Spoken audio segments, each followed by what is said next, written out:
제 첫 직장은 건전지 회사였습니다. 굉장히 규모가 있는 회사였고, 저는 그곳에서 일하는 동안 해외 출장까지 종종 다녔는데, 특히 필리핀은 여러 번 갔다 왔었네요. 지금이야 중국산에 밀렸지만, 그때는 건전지 생산이 전도 유망한 일이었어요. 그랬기에 월급이 3달째 밀리는 동안에도 회사의 응급 상황이라는 것만 해결되면 문제 없을 줄 알았습니다. 회사가 부도가 떠날 처음에는 상황인지를 못했고 나중에는 현실을 부정하기까지 애를 썼네요. 그러나 계속 멍하게 있을 수는 없었어요. 제겐 가족이 있었으니까요. 일찍이 아버지와 친동생을 교통사고로 한꺼번에 잃은 탓인지 저는 가족이란 울타리에 대해 유독 애착을 가졌습니다. 모든 걸 해드려도 부족한 어머니, 저같이 부족한 놈을 받아준 소중한 아내, 그리고 2번의 유산 끝에 얻은 귀한 아들은 이 세상을 다 준다고 해도 바꿀 수 없는 존재들이었죠. 회사의 부도, 그리고 나라가 버린 3달치 월급이라는 절망적인 상황 속에서 가족이 머리를 맞대었습니다. 멀리 내다보자는 생각을 갖고 함께 장사를 해보기로 했어요. 해물탕 가게를 인수해서 싹 공사를 하고서는 고깃집을 차렸습니다. 포부 넘치게 시작했지만 장사란 것이 예상과는 다르게 흘러갔죠. 몇 달 동안은 그럴듯하게 운영이 됐는데 마진이 적어 정작 수중에 떨어지는 돈은 없었습니다. 이렇게 되면 장사하는 의미가 없다는 판단이 들어서 가격을 올려 좋은 품질을 제공한다는 전략으로 가게 되었죠. 그런데 하늘도 무심하시지. 왜 하필 저희 가게 근처였을까요? 무한리필 고깃집이 생겨버린 겁니다. 가격도 저렴한 데다가 당시의 육류와 어류를 함께 즐기는 그 집의 구성은 꽤나 파격적이었습니다. 저희 가족의 사기는 점차 떨어졌지만 그래도 장기적으로 봐야 한다며 더욱 장사에 열심히 임했습니다. 그런데 그게 화근이 됐던지 어머니가 주방에서 쓰러지는 일이 생겼어요. 깜짝 놀라서 아내가 어머니를 주방 밖으로 모시고 나왔는데 저희가 보기엔 그래도 의식이 있으셨고 때문에 잠시 현기증을 일으키신 건가 싶었습니다. 그런데 홀에서 식사를 하고 계시던 손님 한 분이 저희 쪽을 물끄러미 보더니 이런 말씀을 하시는 거예요. 여사님 증세가 이상해 보이는데 곧바로 병원 좀 가보세요. 대뜸 큰 소리로 그러시는 것에 불안해진 제가 어머니를 모시고 가게 근처 의원으로 갔습니다. 막 점심시간 휴식 직전이라 환자가 없어서 바로 진료를 받으러 들어갔는데 당장 큰 병원에 가라는 말을 들었습니다. 저는 순간 소름이 돋아서 그 길로 급하게 대학병원으로 향했습니다. 어머니께서는 병원 앞에 딱 차를 세우자마자 의식을 잃으셨어요. 그때 저는 시동을 껐는지 안 껐는지 그런 걸 따질 겨를도 없이 무작정 조수석에서 축 늘어진 어머니를 끌어내서 안아들고 응급실로 달려갔습니다. 저희를 보고서는 의료진들이 막 다가오는데 상황 자체가 안 믿기니까 차라리 꿈처럼 느껴지더라고요. 혈관이 거의 다 막혀있는 상태였고 조금만 더 늦었어도 큰일 날 뻔했다고 했습니다. 선뜻 의사의 말을 이해하지 못했죠. 예? 큰일 날 뻔했다니 그게 무슨 말씀이시죠? 30분만 늦게 오셨어도 어머님께선 돌아가셨을 겁니다. 그 얘기를 듣자마자 다리에 힘이 풀려 병원 바닥에 주저앉았던 기억이 납니다. 뇌졸중이라는 거예요. 그 전에 들어는 봤어도 주변에서 경우를 본 적은 없었어요. 그래서 더욱 후유증이 낯설고 무서웠던 것 같습니다. 간발의 차로 목숨을 건지신 어머니는 금세 의식을 차렸지만 몇 달간은 저와 대화도 못하실 정도로 말씀을 어눌하게 하셨습니다. 가게는 계약 만료를 한 달 앞두고 건물주로부터 나가달란 통보를 받게 되었어요. 분명 몇 주 전만 해도 오래오래 있어달라고 말했었건만 간사하게 입장을 바꾼 건물주 때문에 권리금 한 푼 못 건져보고 보증금만 달랑 돌려받은 채 쫓겨났습니다. 수천만 원에 이르는 초기 비용은 보증금으로 메울 수 없는 금액이었습니다. 장사 준비 기간까지 합쳐서 근 3년이 허상으로 날아가게 되었습니다. 회사의 부도부터 창업 실패까지 빚의 연속이었죠. 원체 허약한 몸을 이끌면서 함께 노력해줬던 아내에게도 뭐라 말할 수 없을 만큼 미안했습니다. 최악의 상황이었지만 절망하고 있을 수만은 없었어요. 저희에겐 눈에 넣어도 아프지 않을 어린 아들이 있었기에 다시 나가야 했습니다. 작아진 신세에 맞춰 시내에서 떨어진 동네로 이사를 가게 되었던 그때 제 나이 딱 40이었어요. 일반 사무직으로 들어갈 수 있을 리가 만무했죠. 지방이라서 당시 일자리가 풍부하지도 않았어요. 저는 한 막걸리 회사로 들어가게 되었는데 도시 외곽에 큰 부지에 있는 곳이라 이사간 집과 가까워서 알아본 것이 계기였죠. 지역 특색을 입힌 막걸리는 그 동네에서 모르는 사람이 없는 특산품 비슷한 것이었습니다. 저는 생산 라인에서 일하게 되었는데 사실상 공장이었습니다. 입사 직후에는 무조건 3교대 의무라는 조항이 힘들었으나 어떻게든 적응해 나갔죠. 새로운 출발을 위해서는 이 정도의 시련은 있는 법이라면서 말이죠. 그러나 그 회사의 사장을 보면서부터 격이 다른 힘듦을 느끼게 되었습니다. 사장은 생산 파트에 지독히도 간섭을 해댔어요. 어떤 시정을 지시하면 그것에 그치지 않고 꼭 몇 번에 걸쳐 시정 보고를 따로 하게 시켰죠. 이게 얼마나 사람 피말리는 과정이었는지 모릅니다. 그런데 이것만이었다면 저는 참고 견디는 것을 그렇게 어려워하진 않았을 겁니다. 불행하게도 어떤 계기가 생기고 말았는데 회사 뒤편에서 키우던 큰 개 때문이었어요. 사무실 과장이라는 놈이 오다 가다 하면서 자꾸 그 개를 발로 차곤 했습니다. 죄 없는 개가 짧은 목줄에 묶여서 발길질을 당하는 것이 불쌍하기도 하고 그 행위가 영 못마땅했어요. 언제 한 번은 평소보다 세게 찼는지 개가 맞자마자 깽 소리를 내며 오줌을 지린 게 보였습니다. 그래서 제가 놀래서 보고는 인내심을 저버리고 과장한테 한마디를 하고 말았어요. 그 적당히 좀 하십시다. 말 못하는 짐승도 아픈 거 다 알고 다 느낍니다. 그랬더니 저보고 개 주인이라도 되냐며 비꼬는 겁니다. 그 말에 저는 상대할 가치도 못 느껴서 그냥 무시했죠. 그런데 그 이후로 희한하게 자꾸 제가 잔업에 걸렸습니다. 그곳에선 잔업이 수당으로 이어지는 게 아니라 그냥 돌아가면서 의무적으로 한 번씩 하는 것이었어요. 보통 3주에 한 번꼴로 왔다면 저는 한 주에 한 번이었습니다. 그러니 부당하고도 이상했죠. 곧 이유를 알게 되었는데 사무실 과장이 바로 사장의 친조카였던 겁니다. 과장이 아무리 악마짓을 해도 아무도 제재하거나 뒷말조차 안 하는 이유가 있었던 거죠. 치졸한 보복에 너무 괴로웠어요. 저를 지켜본 아내가 힘들면 언제든 일을 그만두라고 말을 해줬습니다. 본인도 허약한 몸으로 편찮으신 어머니를 돌보며 혼자 아들을 챙기는 것이 힘들었을 텐데요. 아내의 말만으로도 고마웠고 아들 운동회 날에 10,000원 용돈을 줄 수 있는 것이 다행이라 생각했습니다. 하지만 그것조차 오만이었나 봅니다.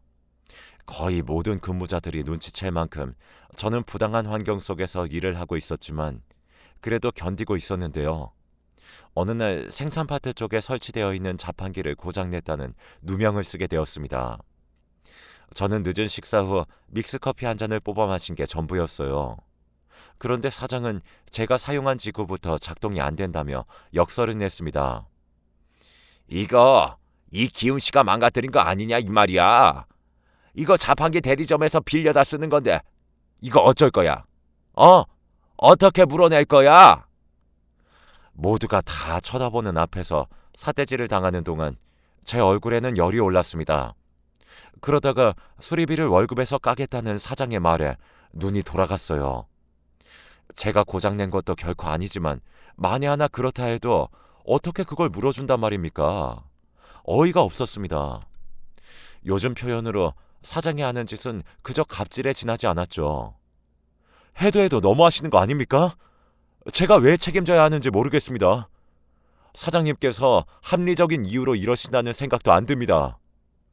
그럼 내가 괜히 이런다는 건가? 사람 우습게 만드는 것도 아니고 꼬우면 그만두시든가 안 나오면 될 거 아니야.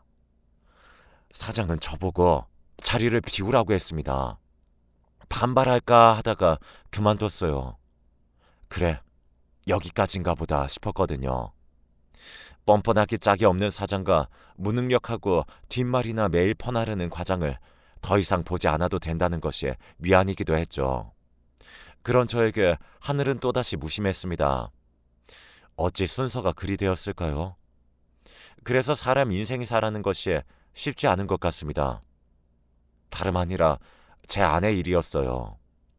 그 무렵에 소화가 안 되는지 배가 자주 아프다고 했었던 아내는 제가 사장의 갑질에 당하고 있을 때 구급차에 실려가고 있었습니다. 극심한 복통 때문이었는데 초음파 결과 자궁에 커다란 물혹이 원인이라고 했습니다. 예전에 출산 이후 자궁이 약해져서 둘째는 어렵다는 말만 들었었지 이런 경우에 대한 건 전혀 예상 밖이었죠. 일을 때려치우고 회사를 벗어난 제가 들은 첫 마디가 그것이었습니다. 아내가 바로 수술해야 하는 상태라는 얘기였죠. 게다가 그 상황에 많이 놀라셨는지 어머니는 발 쪽에 급성 마비 증세가 왔어요. 이것도 뇌졸중의 후유증이라고 하더군요. 결혼한 이후로는 입에 댈 생각도 안 해본 담배가 그날 얼마나 절실하게 당기던지요. 씩씩하게 혼자 가방을 챙기고 숙제를 점검하는 아들의 모습을 보면서 그 악마와도 같은 달콤한 유혹을 참았습니다. 대신 진짜 악마에게로 가서 빌어볼 다짐을 먹었죠.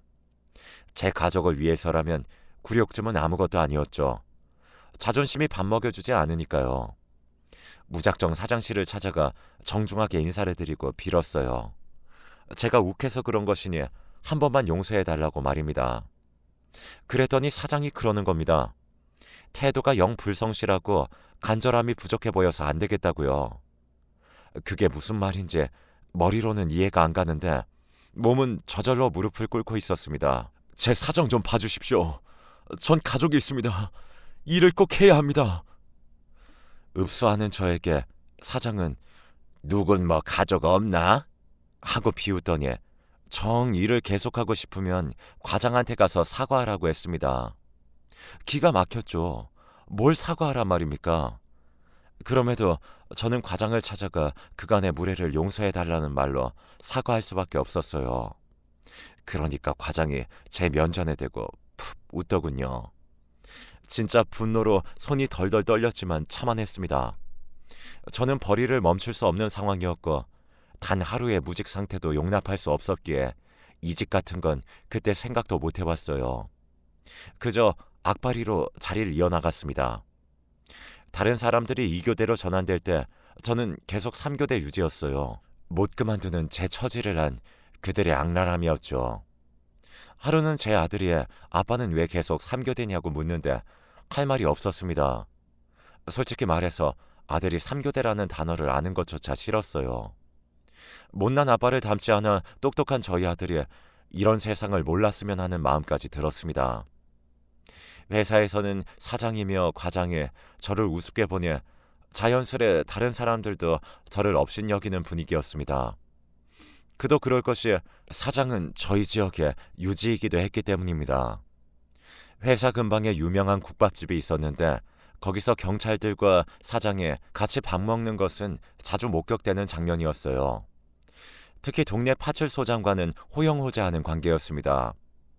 그들이 노가리를 까며 회사에 들를 때마다 저는 마주치지 않기만을 바랐어요. 저를 보면 사장은 으스대며 사람을 바보로 만들곤 했기 때문입니다. 아, 이기훈 씨, 그 인사 좀 하고 가지. 차렷, 경례. 어쩔 수 없이 마주쳤을 때 사장이 그렇게 외치면 저는 유쾌한 척 연기하며 파출소장에게 차렷 경례를 할 수밖에 없었습니다. 그러면 그들이 막 웃었습니다. 제가 속으로 얼마나 모멸감을 느꼈는지 모릅니다. 하지만 참아낼 수 없는 정도는 아니었어요. 회사에서 아무리 힘든 일이 있어도 학교에서 싸움을 했다는 아들의 소식보다 타격이 크진 않았으니까요. 벌써 3번이나 학교에서 주먹 다짐을 했다는 얘기가 들려왔을 때 정말 가슴이 찢어지는 것만 같았습니다. 가뜩이나 어머니와 아내도 건강이 안 좋은데 아들까지 사고를 치다니요. 심지어 왜 싸우고 다녔는지 말도 안 해줬습니다. 아들은 제가 엄하게 다그치는 것에도 끝까지 입을 다물고 말을 하지 않았어요. 금쪽 같은 아이라 저희 가족은 한 번도 그 이전에는 아들을 크게 혼낸 적이 없었어요. 그게 오히려 독이 되었나 싶어 고민으로 힘든 나날을 보냈습니다. 중학생 사춘기를 잘못 겪고 이대로 아들이 엇나갈까봐 두려워져서 그때 처음으로 많이 혼냈습니다. 그러면서 내심 미안하기도 했죠. 제가 못났기 때문에 아들의 미래에 자꾸 기대는 것 같았거든요. 중학교에 입학하면서 자기 꿈은 사자 직업이라고 했던 아들입니다. 저희 어머니가 늘 사자 직업이 최고라고 말씀하시곤 했는데 아들이 그 말을 진지하게 귀담아 들었던 것입니다. 그럼 의사를 할 거냐고 하니까 좋다고 대답했던 아들. 저는 그런 아들을 위해 못할 것이 없었어요. 아내의 수술은 성공적이었다지만 장기적으로 치료가 필요했고 저는 후유증을 남기지 않으려면 제가 열심히 했습니다. 그러니 저는 일을 멈출 수가 없었어요. 기우였던 것인지 아들은 더 이상 사고를 치지 않고 학업에 집중하는 모습을 보였죠. 천만다행이었어요. 저는 힘든 회사 생활로 결국 스트레스성 위험을 얻게 된 상황에서도 돈은 계속 벌었습니다. 너무 지독한 그 환경을 몇 년 더 버텼지만 저는 타이로 회사를 그만뒀어요. 퇴사 압박이 있었기 때문입니다. 그런 곳에서 제 스스로 그만둔 것이 아니라 사실상 잘렸다는 사실에 깊은 자괴감을 느꼈습니다. 받아야 할 수당은 누락된 채 퇴직금만 받았습니다. 수당을 주지 않기 위해 별 시덥잖은 명목으로 핑계를 대는 것에 저는 완전히 질려버렸습니다. 그리고 힘든 기억으로 남은 그 동네를 떠나 아예 다른 지역으로 이사를 갔습니다. 아들이 고등학생이었기에 전학 부분이 마음에 걸렸는데 오히려 나서서 이사를 가자고 말해주더군요. 아예 훌훌 털어버리고 새 출발하고 싶은 제 마음을 알아주는 것만 같아서 얼마나 고맙고 기특했던지요. 새로운 곳에서 재취업을 위해 고군분투하던 저는 한 수입 맥주 회사에 입사했습니다. 작은 자리였지만 양심을 다해 최선으로 일했습니다. 그것이 받아들여졌는지 1년 후에는 과장이 되었어요. 사람은 자신을 인정해주는 곳에서 가장 큰 효율을 발휘하는 법이죠. 저는 그곳에서 모든 능력을 발휘하였다고 자부할 수 있습니다. 정년 퇴직을 할 때에는 부장이었어요. 그리고 저의 자랑인 제 똑똑한 아들은 정말로 사자 직업을 갖게 되었습니다. 의사는 아니었어요. 아들이 졸업한 모든 학교에 현수막이 걸릴 정도라면 더 대단한 일이었어야죠. 바로 검사가 되었습니다. 집안에서 법조인이 나왔다는 사실은 곱씹을수록 신기했어요. 정식 발령 후에 지금까지 뒷바라지 해주셔서 감사하다고 저희 부부를 향해 절을 올리는 그 모습을 보고 나서야 아들이 오랫도록 공부에 매달렸던 장면들이 스쳐가며 제대로 실감이 났습니다. 방문 요양으로도 케어가 어려워져서 집 근처 시설에 들어가시게 된 어머니께서도 그곳 직업분들이 알려주시기를 손주가 검사가 됐다며 그 시기에 날마다 노래를 부르셨다고 합니다. 이렇게 효도하게 된 저희 아들이 발령이 난 곳은 공교롭게도 저희가 떠나온 그 동네였어요. 그리고 시간이 흘렀을 때 저는 상상하지 못한 이야기를 전해 듣게 되었죠. 퇴직 후에도 연락을 이어오던 맥주 회사의 후임 팀장과 통화하던 와중이었습니다.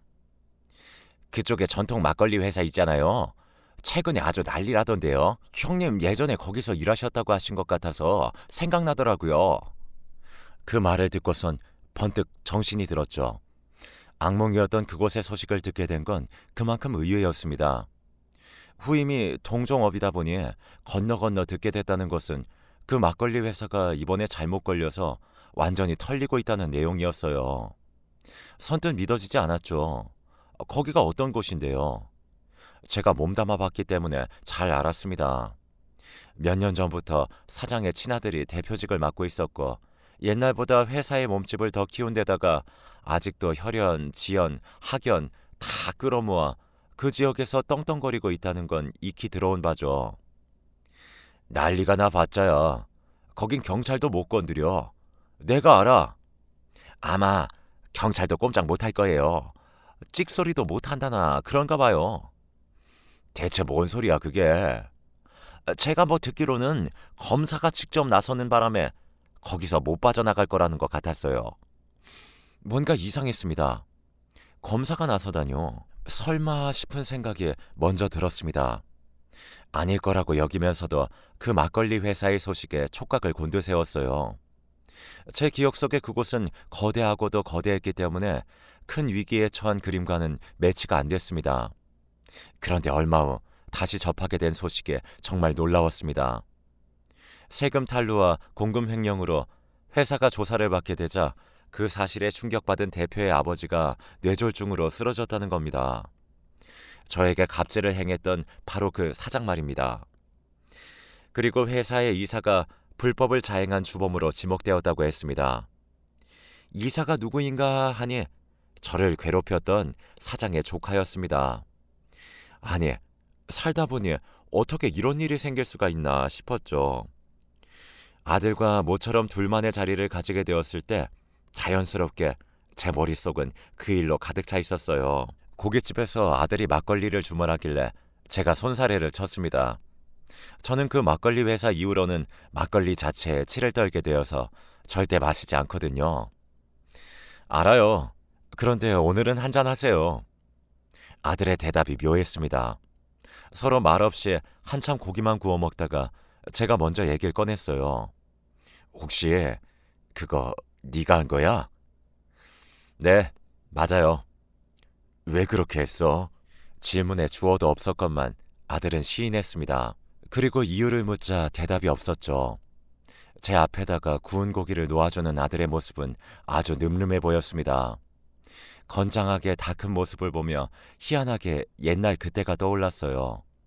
학교에서 한창 싸우고 다니더니 그 이유는 끝끝내 말해주지 않았던 아들의 중학 시절이 말이에요. 제가 지금까지 가장 친하게 지내는 친구가 김건창이에요. 아버지도 걔 몇 번 봐서 아시죠? 제 중학교 동창이요. 건창이랑 친해진 계기가 제가 걔를 때렸었거든요. 그런데 그 애가 나중에 저한테 와서 미안하다고 그러더라고요. 그 후로 완전 친해졌죠. 아들이 불쑥 중학교 때 얘기를 하는 바람에 속내라도 보인 것 같아 뜨끔했는데 내용이 영 이상했습니다. 당시 아들은 여럿을 때리고 다녔고 자기한테 맞은 놈 중에서 자기한테 사과하러 온 놈은 건창이 하나라고 했습니다. 네가 때렸는데 사과를 왜 받아? 그래, 너 어디 말해봐라. 애들은 왜 그렇게 패고 다녔어? 아니, 걔네가 아버지를 걸고 넘어졌어요. 뭐라고? 아버지를 놀리고 욕하는 게 싫었거든요. 그래서 그랬어요. 생각지도 못한 내막에 저는 충격을 받았다가 아들이 이어서 하는 말에 가슴이 미어졌습니다. 저 사실 그때 알았어요. 아버지가 옛날에 거기 사장한테 무릎 꿇고 비시던 거요. 그 순간의 감정은 차마 글로 표현할 수가 없습니다. 어린 아들에게 그런 모습을 보였다는 걸 20년 만에 알게 되었습니다. 동네에서 큰 영향력을 발휘했던 회사였기에 아무래도 오가는 이도 많았고 말이 퍼지기도 쉬웠던 모양입니다. 그리고 아들이 다녔던 중학교에 재학 중인 자식을 둔 게 회사에서 저 하나뿐이었을 리는 없으니까요. 그때 아버지가 어떤 대우, 아니 어떤 취급을 받으시면서 일하는지 알게 됐어요. 인간의 존엄성까지 짓밟는 그 사장의 저급한 성정을 보고선 반드시 되갚아주겠다고 마음을 먹었던 거예요. 할 말을 잃은 저를 보며 아들은 씩 웃어주었습니다. 공부하면서 힘들 때마다 남자라면 결심을 끝까지 지켜야 한다는 생각으로 버텼다고 하면서요. 아버지의 복수만 해낼 수 있다면 이까지 시련 아무것도 아니라고 여겼다는 말에 저는 결국 눈물이 고이고 말았습니다. 아들에게 이런 모습을 보이고 싶지 않았건만 불가항력이었죠. 저 때문에 아들이 걸어온 길이 녹록지 않았던 것 같아 서글픈 기분도 들었습니다. 부모의 마음이란 어쩔 수 없나 봅니다. 세상 사람들 전부가 저에게 손가락질하여도 그 사람들 전부에게 무릎을 꿇는다고 해도 그것이 가족을 위한 거라면 전 괜찮을 겁니다. 하지만 제 아들의 인생에 제가 오점이 되는 것은 아프고도 무섭고도 아주 두려운 일이었습니다. 저는 있잖아요. 아버지, 진짜 맹세코 단 한순간도 아버지가 자랑스럽지 않은 적이 없었어요.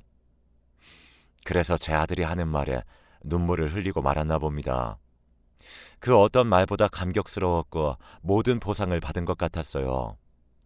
제가 눈물을 훔치는 동안 그것을 못 본 척 해준 아들이 통쾌한 일이 또 있었다며 얘기를 하나 해줬어요. 이틀 전에 아들이 퇴근하는데 누가 입구 근처에서 기다리고 있더랍니다. 지금은 이사가 된 옛날에 그 과장이 있었다네요. 제 아들에게 대접하고 싶다면서 자리를 마련했다고 꼬신 데다가 안 통하자 갑자기 무릎을 꿇었다는 겁니다. 제발 한 번만 살려달라며 싹싹 빌었다네요. 아들이 떼어내기도 전에 관리인들이 와서 제압했다고 합니다. 아들은 그들에게 최대의 응징을 하며 회사 근로자들에게는 피해가 최소화될 수 있는 방안으로 갈 것이라고 했습니다. 그리고 실제와 상관없이 두 번 다시는 그 사장이 재기할 수 없도록 이미 판을 다 짜놨다고 하더군요. 결코 빠져나갈 수 없는 포위망을 쳐놨다면서 말이죠. 이야, 정말 누구 아들인지 너무 멋있었어요. 인생사 세옹지 마라 하였습니다. 저에게 갑질하던 사장이 호된 되갚음을 당하는 미래를 예견 못했듯이 저도 이렇게 통쾌한 복수의 날이 올 줄은 몰랐습니다. 괜찮다고 가끔은 저 스스로를 속이기도 했지만 진실로는 왜 한이 되지 않았겠습니까? 그날 정말 오랜만에 막걸리를 마셔봤는데 맛이 끝내줬습니다. 마실수록 속에 진 응어리가 씻겨져 나가는 느낌이 들었네요. 아들과 허심탄회한 대화를 하며 새벽까지 즐거웠어요. 살면서 그토록 후련한 적이 없었습니다.